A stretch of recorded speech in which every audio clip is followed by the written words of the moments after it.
fanjakany zanakao tsisy biby nina sara nina taby ny fampanomezana ohatrany nanomezanao ny hainjanakao amonjy anay tamy fampatesany tsaroanay tokoa izao nisoa be noraisinay de sirabe ny amy reo fahasoavana marobe tsy voatanisa tsy voatery any ampianao tsy voavaninay fa sisa azo atao de misaotre karay sory tompotsito ny aza amamboinatra todray anao makasitraka raha misy zava-bitanao Isawiz, raha misy zavatra mafana Isawiz, nanaty fahorinako Isawiz, Isawiz, Isawiz. Raha io misotra feno tsisy otra zanakao zay fay sitraka style ho anao ry zanahary satria yo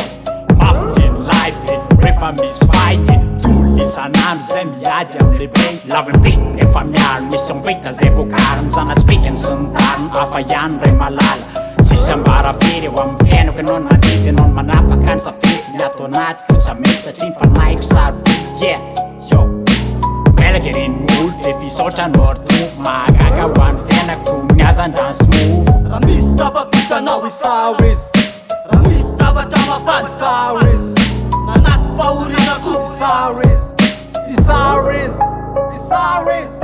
fa otany taminy fahafatesa mizany tsy nanakely taminy fony afantarana ny ady de kapaina zay tsy miray raha ihany mbola misy tompo-piainana any akoatra satria mivatana mileviny eto an-tany fa mifanako sotsarainy de aleko misotra satria mbola mihena fotoana afana misafidy za hoe hijaly mandrakizay sahiazana eo akaikiny ray tsisy pensy misy ka hoe io misy vatapela ka andehana tompo-batana fansafidy tsara indrindra de makany an-dahitra ary namana